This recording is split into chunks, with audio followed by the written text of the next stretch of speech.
મહેસાણા જિલ્લામાં નસબંધીના ઓપરેશન કરવાના ટાર્ગેટ મુદ્દે જિલ્લા આરોગ્ય અધિકારીના દાવા વચ્ચે કડવી વાસ્તવિકતાનો પર્દાફાશ પણ થયો છે।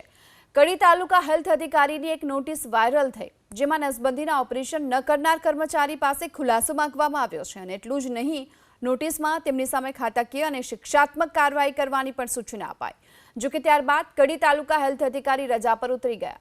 એબીપી અસ્મિતાની ટીમ ત્યારે પહોંચી, જો કે ત્યાં કોઈ પણ અધિકારી હાજર નહોતા। બીજી તરફ કડી અર્બન વિસ્તારની અંદર પણ તપાસ શરૂ કરાઈ છે। કડી અર્બન વિસ્તારની અંદર છેલ્લા 1 વર્ષમાં થયેલા નસબંધીના ઓપરેશનના ડેટા એકઠા કરવામાં આવી રહ્યા છે।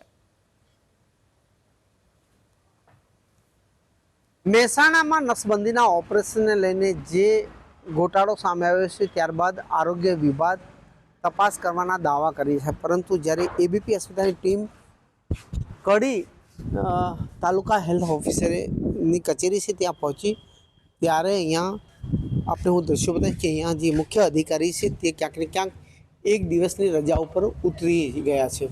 હાલમાં જે મુખ્ય અધિકારીની ઓફિસ છે તે બંધ જોવા મળે છે। આપણે બતાવીશ કે આ દ્રશ્ય છે taluka health officer Dharmendra D Patel, જે હાલ રજા ઉપર ઉતરાશે।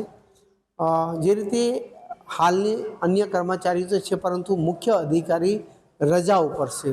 જે રીતે એક બાજુ જિલ્લા આરોગ્ય વિભાગ એવું કહે છે કે અમે કોઈ પણ વ્યક્તિને ટાર્ગેટ માટેની કહ્યું નથી કે ટાર્ગેટ પૂરો કરવો, પરંતુ બીજી તરફ કડી તાલુકા હેલ્થ ઓફિસરની એક નોટિસ સામે આવી છે, જેમાં કેટલાક જે સેન્ટરો છે તેના કર્મચારીને નોટિસ આપવામાં આવી છે કે તમારો ટાર્ગેટ પૂર્ણ થયો નથી, જેથી તમારી સામે શિક્ષાત્મક કાર્યવાહી કરવામાં આવશે।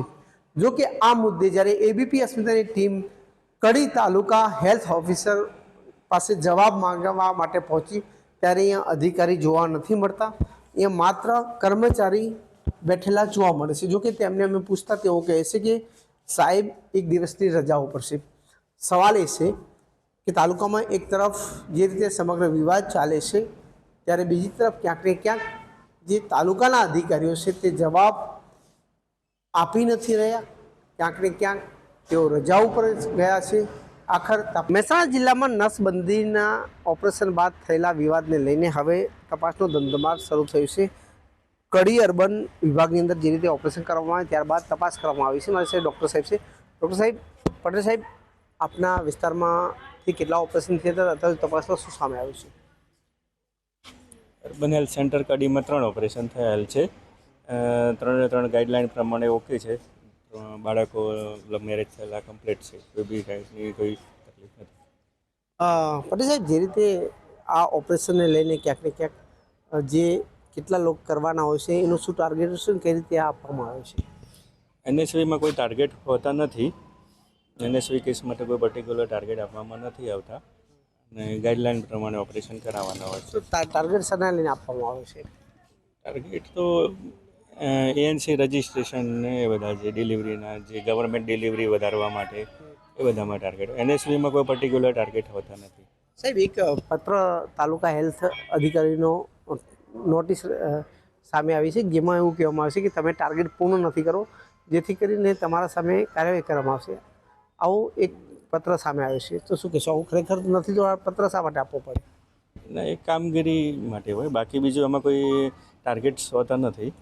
કામગીરી સંતોષકારક થાય એ માટે ખાલી કહેતા હોય કે તમે કામગીરી કરો, બાકી એવો કોઈ પર્ટિક્યુલર ટાર્ગેટ્સ હોતા નથી એનએસવી રિલેટેડ। તો નોટિસ કામગીરી માટે હોય છે કે ટાર્ગેટ માટે હોય છે?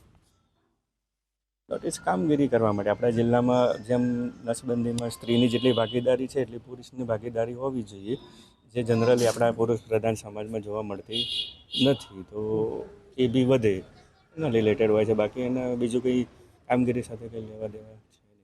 સાહેબ, જે રીતે આ સમગ્ર ઓપરેશનો થયા છે, ક્યાંક ને ક્યાંક જે રીતે ક્યાંક ખોટા નામો દર્શાવતા જે લોકો અપરિણિત છે તેવા લોકોના ઓપરેશન થયા છે, તો ખરેખર એ વિશે હું કંઈ જાણતો નથી, પણ અમારા વિસ્તારમાં એવા કોઈ ઓપરેશન